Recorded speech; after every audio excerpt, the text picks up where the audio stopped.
streets. Right now, resistance in Boston and Chicago is growing ahead of what the White House is calling an immigration enforcement blitz.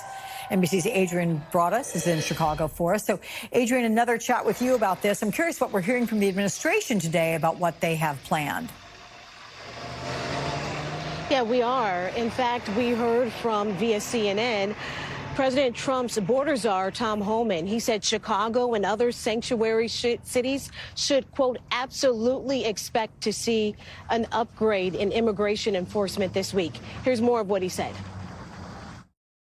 We're at war with the criminal cartels, and Governor Pritzker protects criminal, illegal alien, public safety threats every day in that state, along with Mayor Johnson. You can expect action in most sanctuary cities across the country. President Trump's prioritized sanctuary cities because sanctuary cities knowingly release illegal alien public safety threats to the streets every day. That's where the problem is. We don't have that problem in Florida, where every sheriff and chief works for us, right? Or Texas. So we got to send additional resources to the problem areas, which are sanctuary cities.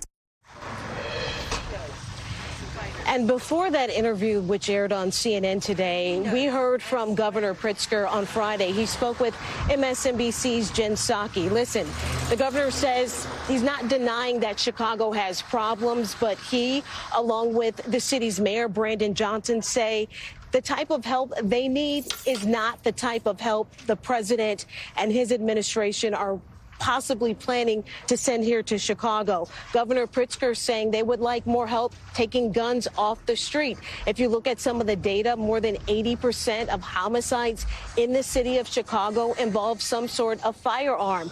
The governor saying they need help stopping illegal firearms from crossing state borders. He also pointed out that over the last 2 years, and city data shows this, overall crime in the city of Chicago has dropped by nearly 15%. Back to you. Okay, thank you very much, Adrian Broadus from Chicago. So back with me, we have Shaniqua McClendon and Ashley Pratt-Oates. So, Ashley, along with the economy, one of President Trump's strongest issues in the election, it was immigration. But today's NBC News poll shows he's also losing ground there. Did voters not anticipate what he would do? Is Trump going beyond anything he said on the campaign trail? I think what they're seeing is this happening in their own communities and how disruptive it has been, not only emotionally, but economically. Here in Washington, D.C., for instance, they're not targeting drug cartels and criminal cartels, as was just said. What they're doing is they're actually staking outside of restaurants, delivery spots. These are delivery drivers that are just trying to deliver food to people here. And this is one of those things that you are now seeing, again, strong impacts like at schools. School started last week, and it's just so incredibly troubling. So when you start seeing this, there's this sense of anxiety. There's a sense of fear. But again, the economics, foot traffic is down at restaurants, and you've started seeing this in hotspots. So you've got New York, you've got Washington, D.C., these large cities that rely upon tourism. People are not coming. People are afraid to come. So no, people don't feel safer. And I think as a result of these policies, right, he is taking it a step too far. So while these approval ratings, I think, will continue to trend downward, the economy is probably the most troubling aspect for him because his own voters don't see him as being strong on the economy. And many voters see themselves as financially worse off because of his policies. You know, when you mention targeting food delivery folks, it makes me think, well, I guess folks will have to go and get their own food now or just expect it'll be delivered cold because there'll be fewer delivery drivers to do the work. So, Shaniqua, yesterday Trump posted this. We're going to show right now an AI-generated image of him in front of the Chicago skyline, seemingly threatening Chicago with the Department of War and mass deportations. And Illinois Governor J.B. Pritzker responded saying Trump is threatening to go to war against an American city and calling him a wannabe dictator.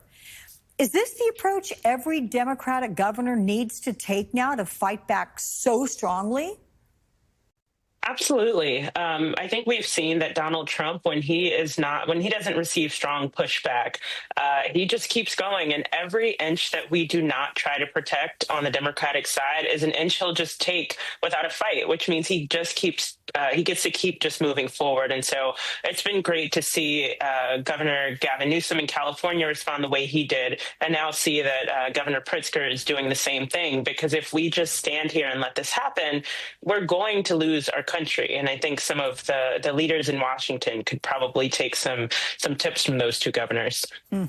You know, Ashley, Trump's influence, it's also being felt in New York with the reports that he was going to offer a job to New York City Mayor Eric Adams to help clear the field and make it easier for someone to challenge the front-running Democrat Zoran Mamdani. Trump and his officials deny any such offer was made to Eric Adams. This story, though, true or not, only helps Mamdani ultimately, right? Ultimately, he's the winner, and polling is showing that too. So this might start to show us that Trump's influence isn't as strong as we think it is. And there were also reports that Cuomo's team saw this as a disadvantage because he would be associated as Trump's pick. So again, this was a lose-lose situation, I think, and the only clear winner here was going to be Mamdani coming out of this. And you know, Shanique, what Mamdani went all in on Trump last night at a rally with Vermont Senator Bernie Sanders here in New York, and here's what he said.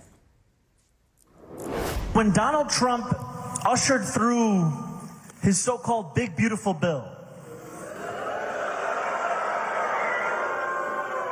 he did so ushering through the greatest wealth transfer in American politics. That is the fight that we are seeing taking place here.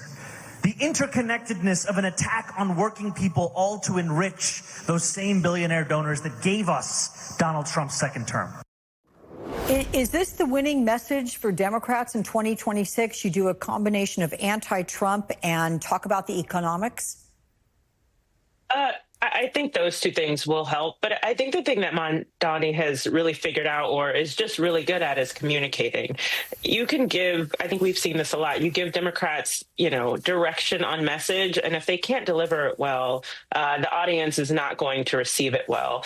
For Mamdani, I think another thing that's really important to point out here is that I think Donald Trump is afraid of what Mamdani will be able to do if he's mayor as it relates to Donald Trump.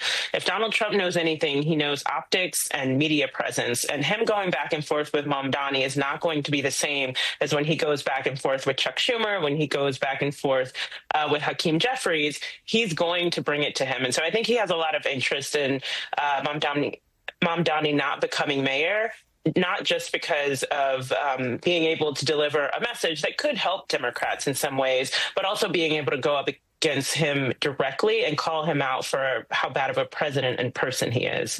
Okay. Shanique and Ashley, good to see you both. Thank you so much.